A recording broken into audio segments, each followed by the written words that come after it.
एळयाः नारायण वाह नारायण याः नारायण याः नारायण वाह नारायण याः नारायण सब जग नारायण नारायण नारायण सब जग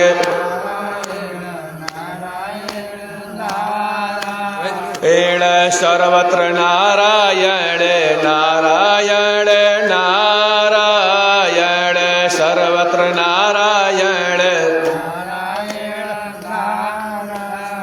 बोल लक्ष्मी नारायण भगवान की, बोल भागवत भगवान की।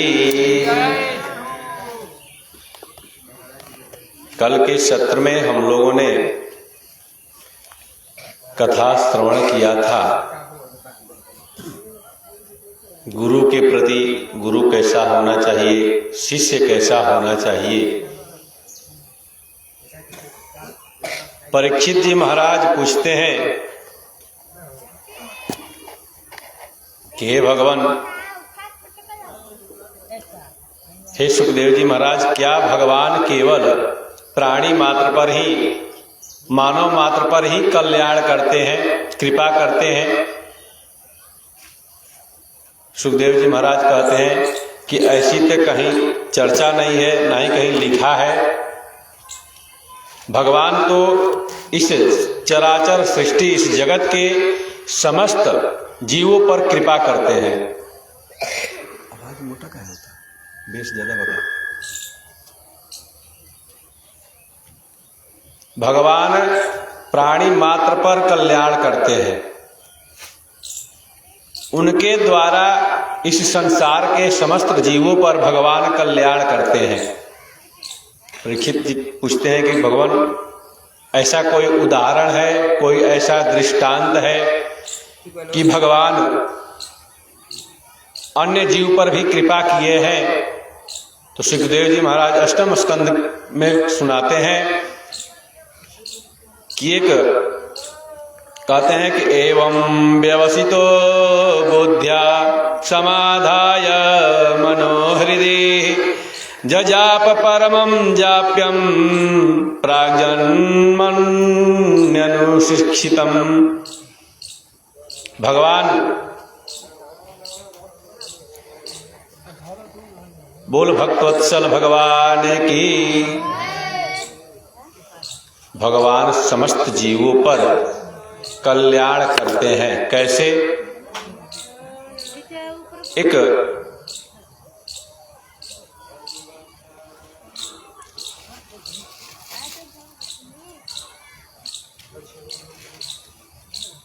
एक सरोवर, बहुत बड़ा त्रिकुट पर्वत था।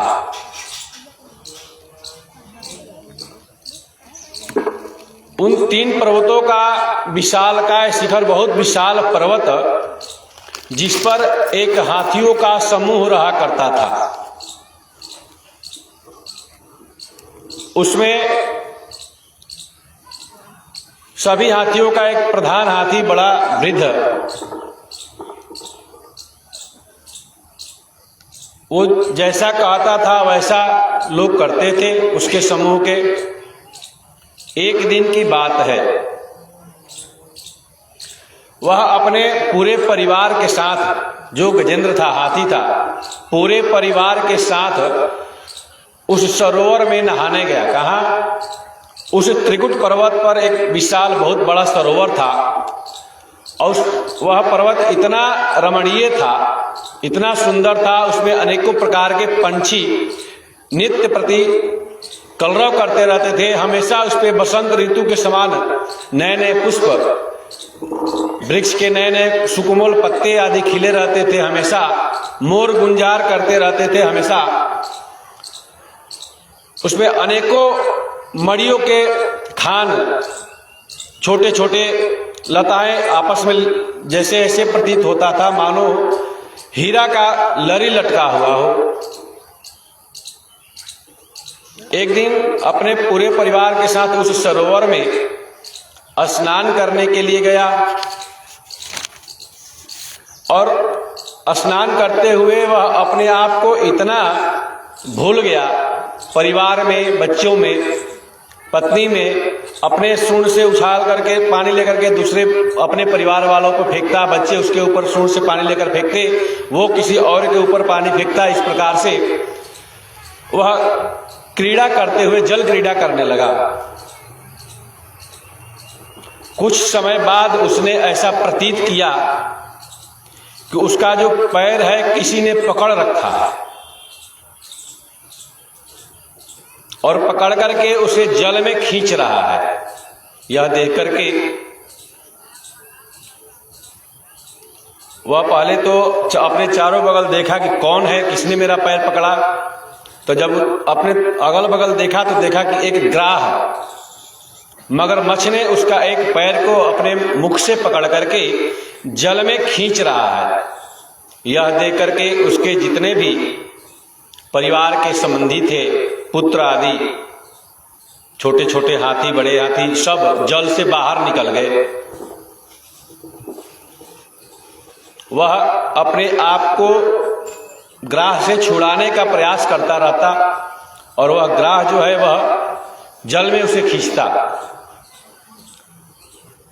मगरमच्छ जल का प्राणी है, उस जल में रहेगा तो उसका बल ज्यादा रहेगा, और हाथी पृथ्वी का वो प्राणी है, वो सूखे जगह पर रहेगा तो उसका बल रहेगा, जल में ज्यादा बल लगता नहीं है।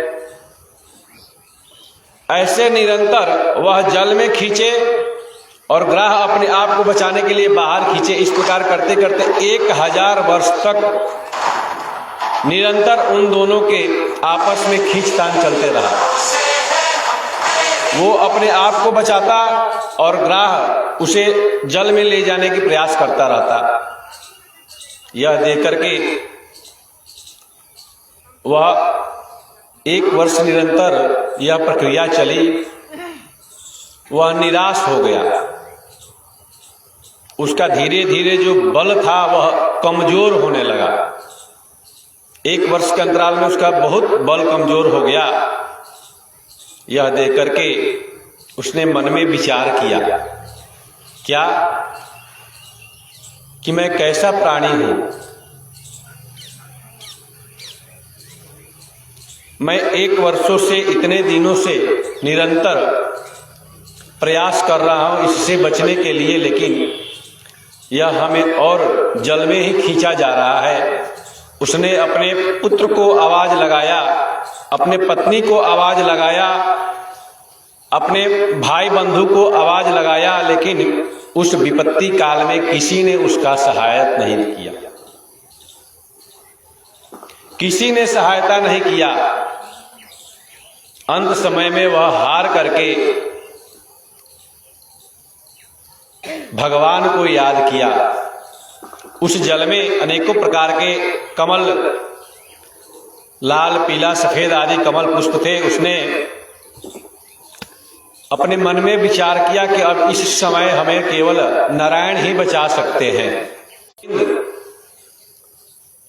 जैसे ही उसने हे कहा था, कृपा शक्ति तत्क्षण वहां प्रकट हो गई और प्रकट होकर के कृपा शक्ति जैसे ही वहां प्रकट हुई, उसी समय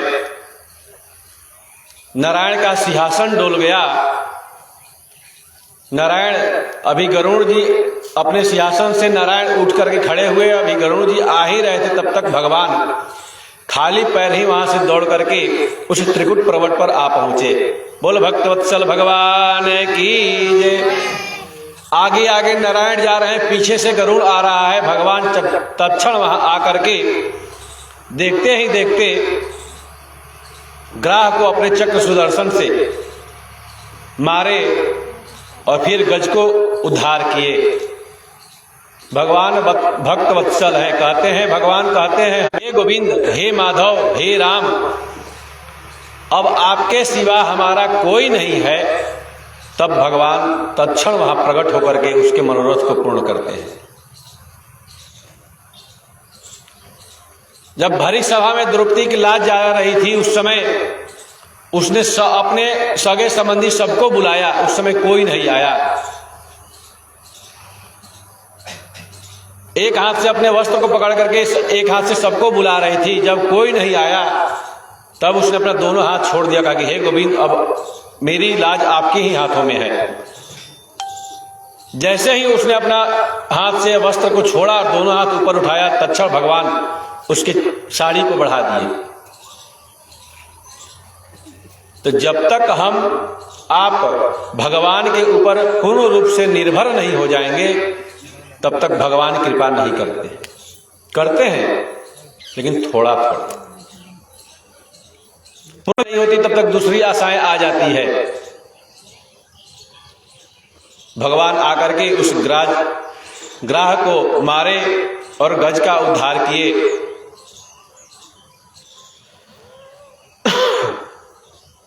तम तत्र कश्चित् नृपदैव चोदितो ग्राहो बलीयाञ्चरणे रुषाग्रहीत् यदृक्षयैवं व्यसनं गतो गजो यथा बलं सोति बलो विचक्रमे। वसुदेव जी कहते हैं कि हे राजन, भगवान ने उसका उद्धार किया, ग्रह को मार करके गजेंद्र को बाहर निकाले और चक्रम उच्छिप्य सामुजकरम गिरमाह कृक्षा नारायणाखिलो गुरु भगवान नमस्ते। हे अखिल गुरु, हे ब्रह्मांड नायक,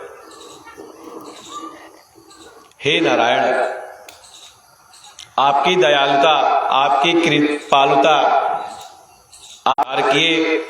भगवान कहते हैं कि हे गजेंद्र, तुमने केवल एक पुष्प से ही सच्चे मन से मेरे को याद किया। भगवान को कुछ नहीं चाहिए होता है, भगवान भाव के भूखे होते हैं। कहते हैं कि पत्रम पुष्पम फलम तोयम यो में भक्ता प्रयक्षति तदहम। उसने अपने समस्त वासनाओं को, परिवार के प्रति मोह माया को त्याग करके नारायण को याद किया और भगवान उसको आकर के तत्क्षण उसका उद्धार किए। बोल भक्तवत्सल भगवान की करती थी। गांव के उस पार उनका घर था, बीच में नदी था और उस गांव से नदी पार करके इस पार आकर के अपने टोकरी में नित्य प्रति साग सब्जियां बेचने के लिए आती थी। ना पार करने के लिए उनको रोज पैसा देना पड़ता था। ये सब बारे में उनको कुछ पता नहीं था कि भगवान कैसे हैं, उनका स्वरूप क्या है, उनको कैसे याद करना चाहिए। वो नित्य प्रति आकर के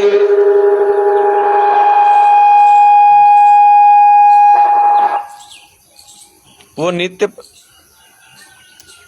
काहे हो बोल भक्तवत्सल सब्जी आदि जो बचा था उसको ले लेती। इधर से लौटते समय में खा लिया करेंगे। दोनों बहनें रोज आती। एक दिन का समय था, उनका सब्जी जल्दी। दीदी कथा क्या होता है हमें तो पता ही नहीं है। बोली कि ये तो हमें भी पता नहीं है कि कथा क्या होता है, लेकिन चलो यहाँ सुने, कथा होती है, चलो वहां बैठ करके कथा सुनते हैं। दोनों गई, दरवाजे से बाहर ही अपना दोनों टोकरी रख करके अंदर जा करके पंडाल के सबसे पीछे बैठ करके कथा श्रवण की। जब कथा पंडाल में भगवान के चरणों में अपना शीश नहीं झुकाया, उसका जीवन व्यर्थ है। मानव जीवन उसका व्यर्थ है। कथा सुनी, प्रसाद ली, वापस टोकरी लेकर के आई। रोज नाव से नदी पार कर। भगवान रहते कहाँ हैं, वह कहाँ मिलेंगे, वह दिखते कैसे हैं। बड़ी बहन ने कहा कि छोटी मुझे तो यह भी पता नहीं है। अगले दिन वो लगता है कि भगवान इन साधु महात्माओं के पास रहते होंगे। बोले कि चलो तो ठीक है, देखते हैं, ये बाबा अभी नहीं है, झोला यहाँ रख के गए हैं, भगवान होंगे तो झोले में ही तो होंगे। उस लड्डू गोपाल को देख करके छोटी निकाली और देखो दीदी, देखो देखो देखो, ये भगवान है, ये भगवान है। बड़ी ने कहा, देखा, अरे यही तो भगवान है, ऐसे ही भगवान दिखते हैं। उनको देख करके सुकूड़ करके बैठे हैं डर के मारे।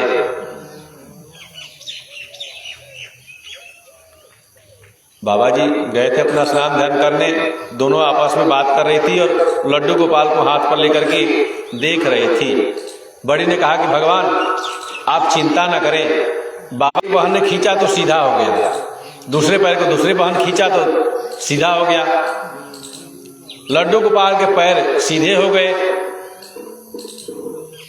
उनको अपने गोदी में बैठा करके पैर को खूब अच्छे से दबाया। फिर अभी भगवान खाए थे, तभी महात्मा जी ने देखा कि अरे उधर से महात्मा जी चले आ रहे थे, उन्होंने देखा कि मेरे झोली के पास दो स्त्रियां खड़ी हैं। आवाज लगाई, कौन हो, क्या कर रही हो मेरे झोली के पास? दोनों ने देखा, चट से रोटी सब्जी को वहीं पे रखा, भगवान खड़े खड़े वहीं रह गए, दोनों दौड़ी दौड़ी भाग गई। फिर उन दोनों की आवाज लगा, अरे ठहर जाओ, थोड़े ठहर तो जाओ, अपना चरण धोनी हमें ले लेने दो, अपने को प्रणाम मुझे कर लेने दो। इतना दिन से मैं भगवान को रखा, लेकिन भगवान सीधे नहीं हुए, तुम दोनों मिलकर उन्होंने आई। तो पूर्व की तरफ आज भी सब्जियां जल्दी बिक गई।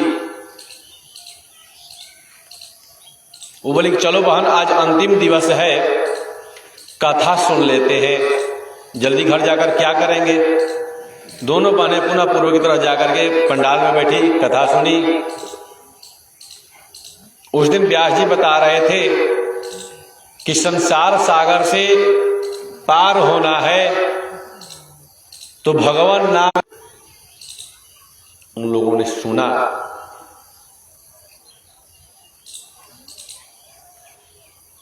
और सुन करके वापस आई। जमुना जी के किनार पर, जब नदी के किनार पर जब आई तो उन्होंने कहा कि, छोटी ने कहा कि दीदी कृष्ण कृष्ण कहेंगे, राधे राधे कहेंगे, ऐसा मन में विचार करके उन दोनों ने कहा कि जब भवसागर से पार हो जाएंगे तो यह नदी पार करने में कौन सी बड़ी बात है, चलो हम लोग नाम दे। अब नित्य प्रति ऐसे ही वह आने जाने लगी। उनका रोज का 1 रुपया किराया बचने लगा, 50 पैसा इधर से जाने का और 50 पैसा उधर से आने का। ऐसे करते या अनाथों को, दीनों को भोजन कराएं। छोटी ने कहा कि दीदी तुम ठीक कहती हो, रुको तुम भोजन की तैयारी करो, मैं जाकर के महात्मा जी को ले आऊंगी। ऐसा यह आ कैसे गई? बोले कि तुम कैसे पार करोगी, नाव तो यहां है ही नहीं।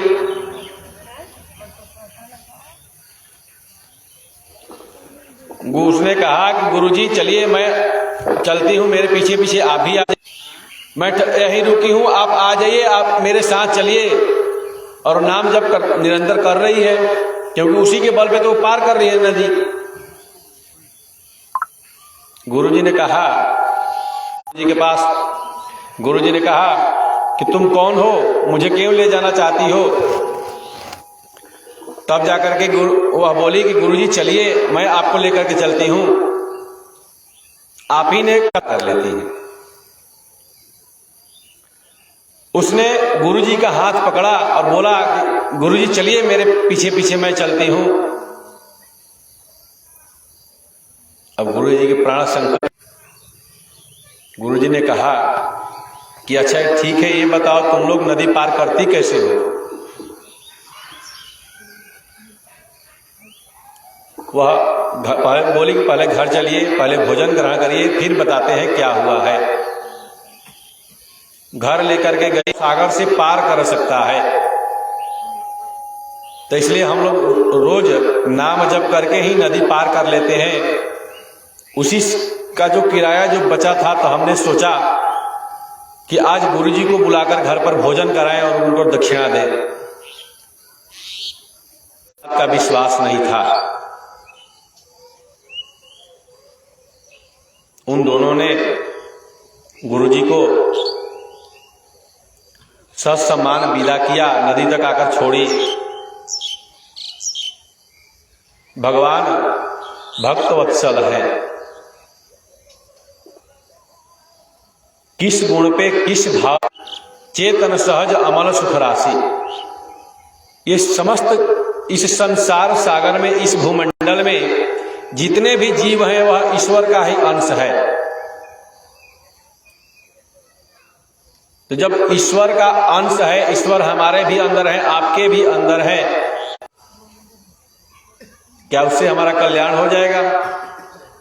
मैं ये नहीं कह रहा हूं कि आप मंदिर में मत जाइए, भगवान की पूजा मत कीजिए, आरती मत कीजिए, अगरबत्ती मत दिखाइए, घंटी मत बजाइए, लेकिन ये सब करते हुए अपने से बड़ों का माता पिता आपको उरे भी बोल दे, डांट भी दे, फिर भी आप उनकी बातों का अवलोकन मत कीजिए, जवाब मत दीजिए। अगर मुंह से कुछ ज्यादा निकल जाए माता पिता के प्रति तो उसके लिए क्षमा याचना करिए, मन ही मन क्षमा याचना करिए। अगर उनसे नहीं कर पाते, बच्चों का लालन पालन करते हैं, पालन पोषण करते हैं, उनका अच्छे से परवरिश करते हैं, और हर पिता का एक ही सपना होता है कि मेरी बेटा या बर्तनों से आवाज आने लगती है और पड़ोसी की यहाँ आवाज सुनाई देने लगता है।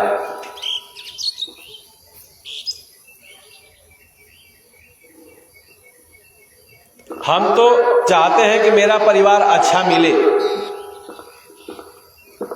हम चाहते हैं, इसीलिए निरंतर साथ रहने में और संग करने में, दोनों में ही अंतर है। अब कहेंगे कि महाराज दोनों में अंतर कैसे है? संग भी साथ में रहकर किया जा सकता है। तो अगर हमारा मन सत्संग में है,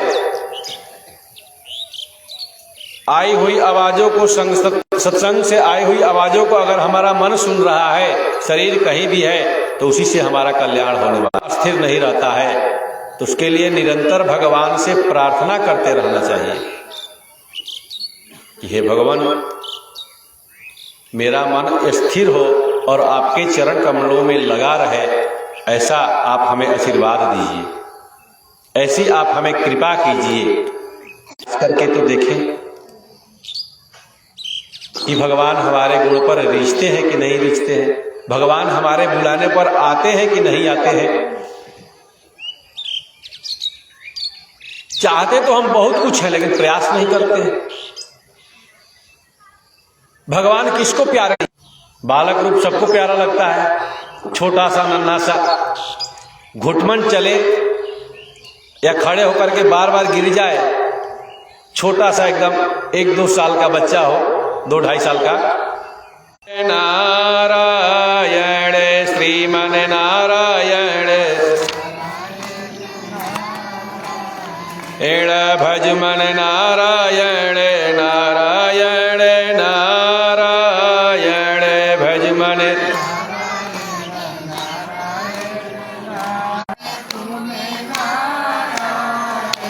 सब में नारायण नारायण नारायण, सब में नारायण। लक्ष्मी नारायण नारायण। अपना अभिमान त्याग करके अगर हम भगवान के शरण में जाएं और अपना सर्वस्व त्याग करके भगवान के शरण में जाएं, तो भगवान तत्क्षण प्रसन्न होकर के हमारी मनोकामनाओं को पूर्ण करते हैं। जैसे हमारा समय नजदीक होता है, तैसे हमें और ज्यादा मोह माया जकड़ता रहता है।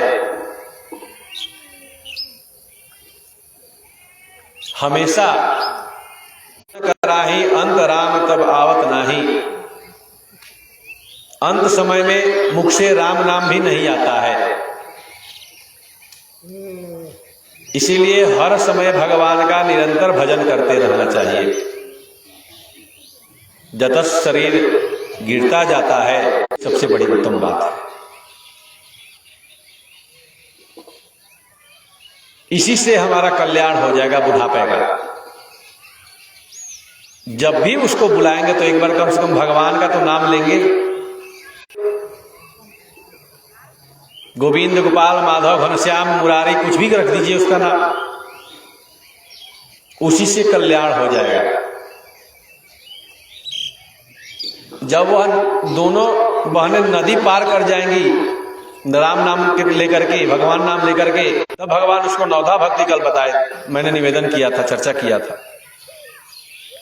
उसको अपने गुरु के वचनों पर विश्वास था कि गुरु जी कह के गए हैं, क्या कह गए हैं कि तुम यहीं रहना, तुम्हारे पास हमेशा लोगों के कल्याण के बारे में जब हम सोचेंगे, हमेशा दूसरों की भलाई करने के बारे में जब हम सोचेंगे, तो निश्चित एक दिन भगवान का साक्षात्कार हो जाएगा।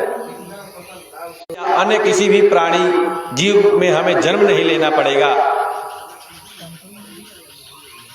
स्वर्ग जाकर क्या करेंगे? बोल भक्तवत्सल भगवान की जय। हैं हमें उनके ही चरणों में चलना चाहिए, उनके ही शरण में चलना चाहिए। ऐसा विचार करके सभी लोग भगवान के पास जाए और भगवान के पास जाकर के स्तुति किए। बालक वामन भगवान के रूप में अवतार लिए।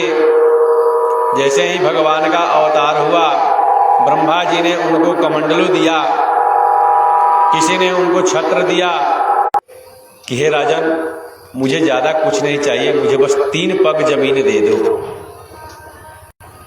यह सुनकर के बलि हंसा और कहा कि महाराज है, यह केवल 3 पग में ही पूरी सृष्टि को नाप लेगा, 2 पैरों में ही नाप लेगा, तीसरा पग कहाँ रखेगा ये तुम्हें भी पता नहीं है और हमें भी पता नहीं है। कहाँ रखूं यह बताओ। बाली ने कुछ देर विचार किया और कहा कि भगवान आप बताइए, दान बड़ा है या दानवीर बड़ा है?